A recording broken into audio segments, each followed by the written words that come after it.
You think you know what the word bordel means in French?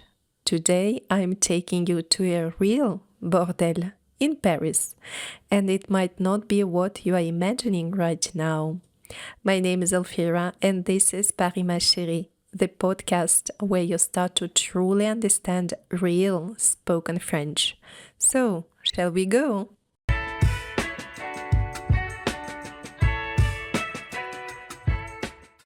Ça fait un moment que tu me parles d'un bordel. En français, on dit souvent c'est un vrai bordel quand quelque chose fonctionne mal ou quand quelque chose est très mal organisé. Mais toi, tu n'utilises pas ce mot avec cette signification. Tu me parles d'un vrai bordel.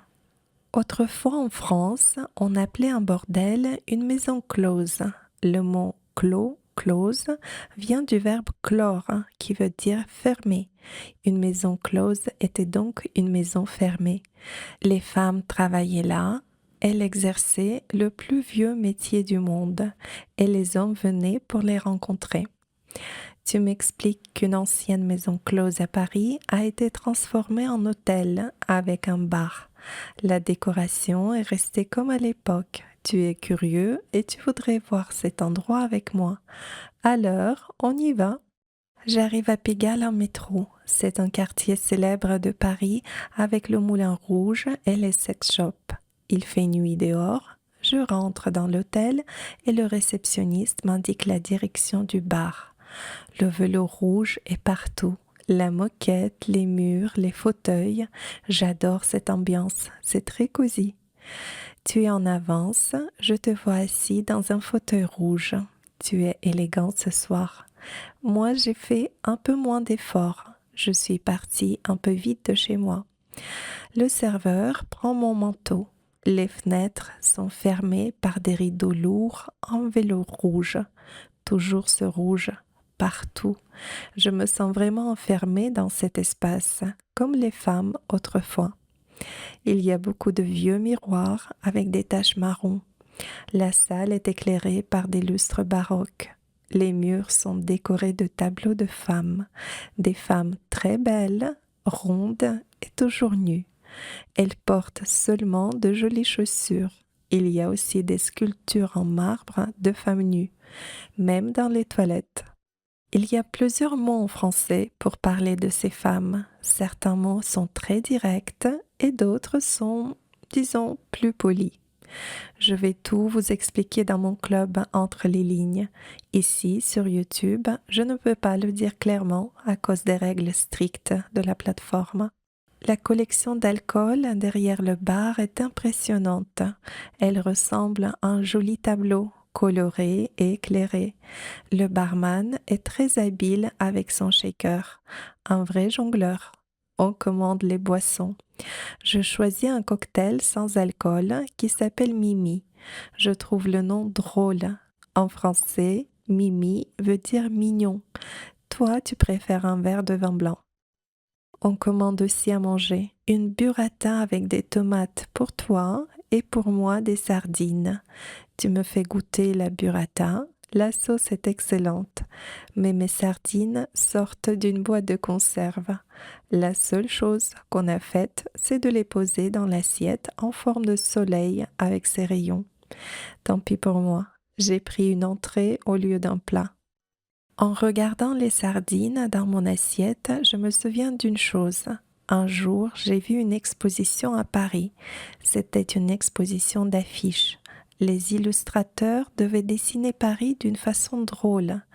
Il y avait une affiche avec des sardines debout et serrées les unes contre les autres dans un wagon du métro parisien.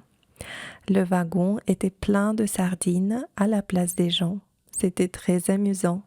Ça montre bien le quotidien des Parisiens et sûrement de beaucoup d'habitants des grandes villes. Il existe même une expression en français, être serré comme des sardines. Est-ce que cette expression existe aussi dans votre langue maternelle? Dites-le moi dans les commentaires. Je vois un jeu d'échecs installé sur la table voisine. Personne n'est assis à cette table. Tu les vois aussi. On se sourit. On sait déjà ce qu'on va faire après le repas. On va jouer aux échecs. Les échecs sont un peu le symbole de notre couple. Mais parlons d'abord du mot échec. C'est drôle parce qu'un échec signifie normalement en français le contraire d'une victoire.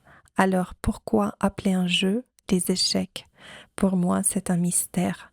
Et en plus, on utilise le mot au pluriel. Les échecs, pas un, mais plusieurs échecs.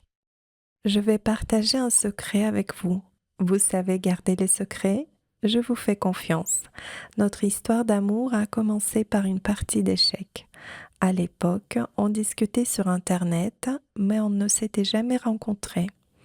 Tu m'as dit dans un message que tu avais commencé les échecs pour pouvoir jouer avec ton fils. J'ai fait exactement la même chose avec ma fille. Avant ça, je ne savais même pas comment les pièces se déplacent sur l'échiquier. J'ai trouvé ça très touchant de commencer une activité parce que son enfant s'y intéresse. Alors, pour notre première rencontre, tu ne m'as pas proposé d'aller boire un verre, ni d'aller nous promener, ni d'aller au cinéma. Tu m'as proposé de nous voir pour jouer une partie d'échecs. J'ai trouvé cette idée originale. J'ai craqué. J'ai dit oui. La partie a eu lieu dans le bar d'un hôtel sur la rive gauche. Les serveurs de cet endroit chic étaient surpris quand ils nous ont vus dérouler un tapis d'échecs sur la table entre nos cocktails.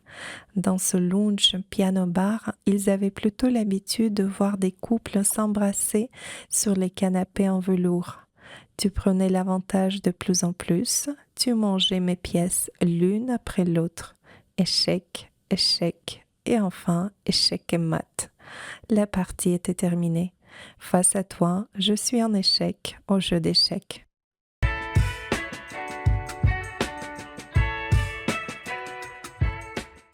If this story resonated with you, leave a comment. Have you ever had an encounter that changed everything? I'd love to read about it. And if you don't just want to listen, but actually understand French, come join the Entre les Lignes Club, Between the Lines. That's where I break down the nuances of this episode, even words like bordel. The link is in the description. See you soon!